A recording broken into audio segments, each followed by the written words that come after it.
जय श्री राधे कृष्णा दोस्तों। अब तक हमने श्रीमद् भगवद गीता के 5 अध्यायों को सुना। उन सभी वीडियोस पर आपके द्वारा दिए गए स्नेह के लिए आप सभी का आभार। आइए छठे अध्याय को शुरू करते हैं। श्री भगवान बोले, जो पुरुष कर्म फल का आश्रय न लेकर करने योग्य कर्म करता है वह सन्यासी तथा योगी है, और केवल अग्नि का त्याग करने वाला सन्यासी नहीं है तथा केवल क्रियाओं का त्याग करने वाला योगी नहीं है। हे अर्जुन, जिसको सन्यास ऐसा कहते हैं उसी को तो योग जान, क्योंकि संकल्पों का त्याग न करने वाला कोई भी पुरुष योगी नहीं होता।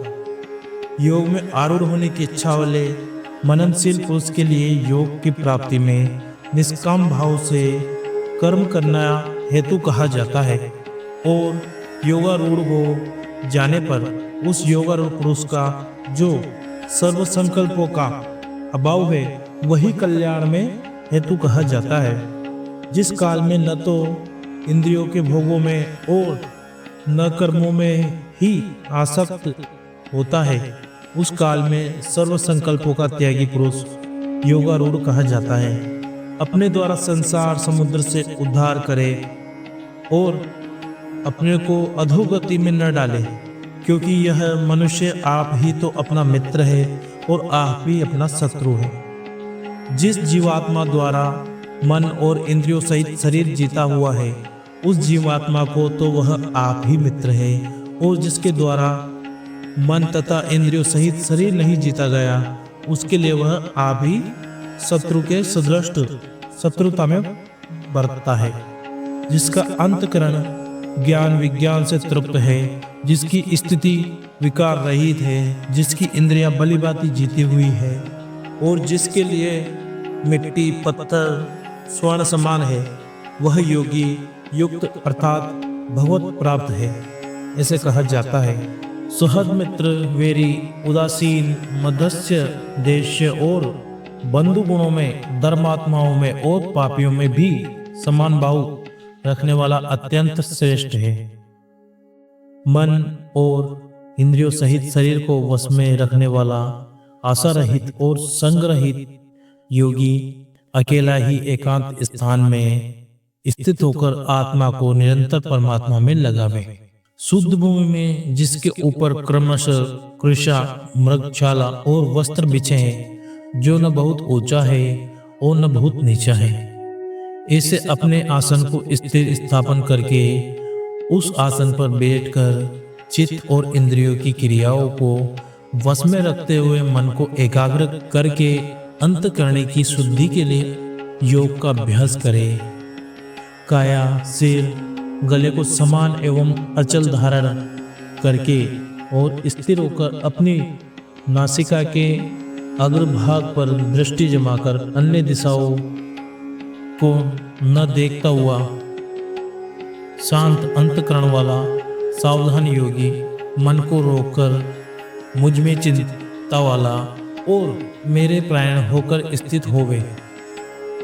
वश में किए हुए मन वाला योगी इस प्रकार आत्मा को निरंतर मुझ परमेश्वर के स्वरूपों में लगाता हुआ मुझ में रहने वाला परमानंदी की प्रकाष्ठा रूप शांति को प्राप्त होता है। हे अर्जुन, यह लोग न तो बहुत खाने वाले का, न बिल्कुल न खाने वाले का, न बहुत शयन करने के स्वभाव वाले का, और न सदा जागने वाले का ही सिद्ध होता है। दुखों का नाश करने वाला योग तो यथा योग्य आहार विहार करने वाले का, कर्मों में यथा योग्य चेष्टा करने वाले का, और यथा योग सोने तथा जागने वाले का ही सिद्ध होता है। अत्यंत वश में किया हुआ चित्त जिस काल में परमात्मा ही भली भांति स्थित हो जाता है, उस काल में संपूर्ण भोगों से स्पृह रहित पुरुष योग युक्त है, ऐसा कहा जाता है। जिस प्रकार वायु रहित स्थान में स्थित दीपक चलाए मान नहीं होता, वैसे ही उपमा परमात्मा के ध्यान में लगे हुए योगी जीते हुए चित्त की कही गई है। योग के अभ्यास से निरुद्ध चित्त जिस अवस्था में उपराम हो जाता है और जिस अवस्था में परमात्मा के ध्यान से शुद्ध हुई सूक्ष्म बुद्धि द्वारा परमात्मा को साक्षात करता हुआ सच्चिदानंदन परमात्मा में ही संतुष्ट रहता है। इंद्रियों से अतीत केवल शुद्ध हुई सूक्ष्म बुद्धि द्वारा ग्रहण करने योग्य जो अनंत आनंद है, जिसको जिस अवस्था में अनुभव करता है और जिस अवस्था में स्थित यह योगी परमात्मा के स्वरूप से विचलित होता ही नहीं, परमात्मा की प्राप्ति जिस लाभ को प्राप्त होकर उससे अधिक दूसरा कुछ भी लाभ नहीं मानता, और परमात्मा प्राप्ति रूप जिस अवस्था में स्थित योगी बड़े भारी दुख से भी चलायमान नहीं होता, जो दुख रूप संसार के संयोग से रहित है तथा जिसका नाम योग है, उसको जानना चाहिए। वह योग न उकताए हुए अर्थात धैर्य और उत्साह युक्त चित्त से निश्चय पूर्वक करना कर्तव्य है। संकल्प से उत्पन्न होने वाली संपूर्ण कामनाओं को निशेष रूप से त्याग कर और मन के द्वारा इंद्रियों के समुदाय को सभी ओर से भली बातें रोक कर क्रम क्रम से अभ्यास करता हुआ उपरता को प्राप्त हो, अर्थात धैर्य युक्त बुद्धि के द्वारा मन को परमात्मा में स्थित करके परमात्मा के सिवा और कुछ भी चिंतन न करे। यह स्थित न रहने वाला और चंचल मन जिस शताब्दी विषय के निमित्त से संचार में विचरता है, उस विषय से भोग कर यानी हटाकर इसे बार बार परमात्मा ही निवृत्त करे। क्योंकि जिसका मन भली भांति प्रकार शांत है, जो पाप से रहित है और जिसका रजोगुण शांत हो गया है, ऐसे इस सच्चिदानंदन ब्रह्मांड के साथ ही एकीभाव हुए योगी को उत्तम आनंद प्राप्त होता है।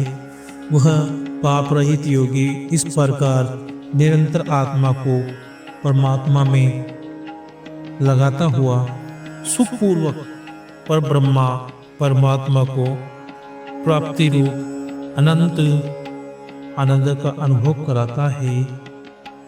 सर्वव्यापी अनंत चेतन में एक ही भाव से स्थित रूप योग से युक्त आत्मा वाला तथा सब में स्वभाव से देखने वाला योगी आत्मा को संपूर्ण भूतों में स्थित और संपूर्ण भूतों को आत्मा में कल्पित देखता है। जो पुरुष संपूर्ण भूतों में सबके आत्मा रूप मुझ वासुदेव को ही व्यापक देखता है और संपूर्ण भूतों को मुझ वासुदेव के अंतर्गत देखता है, उसके लिए मैं अदृश्य नहीं होता और वह मेरे लिए अदृश्य नहीं होता। जो पुरुष एक ही भाव में स्थित होकर संपूर्ण भूतों में आत्मा रूप से स्थित मुझ सच्चिदानंदन वासुदेव को बसता है, वह योगी सब प्रकार से बरतता हुआ भी मुझ में ही बरतता है। हे अर्जुन, जो योगी अपनी भांति संपूर्ण भूतों में सम देखता है और सुख अथवा दुख को सबसे सम देखता है, वह योगी परम श्रेष्ठ माना गया है। अर्जुन बोले, हे मधुसूदन, जो यह योग आपने समभाव से कहा है, मन के चंचल होने से मैं इसकी नित्य स्थिति को नहीं देखता हूँ, क्योंकि हे श्री कृष्ण, यह मन बड़ा चंचल प्रमथन स्वभाव वाला बड़ा दृढ़ और बलवान है। इसके लिए उसका वश में करना मैं वायु को रोकने की भांति अत्यंत दुष्कर मानता हूँ। श्री भगवान बोले, हे महाबाहो, निसंदेह मन चंचल और कठिनता से वश में होने वाला है, परंतु हे कुंती पुत्र, यह अभ्यास और वैराग्य से वश में होता है।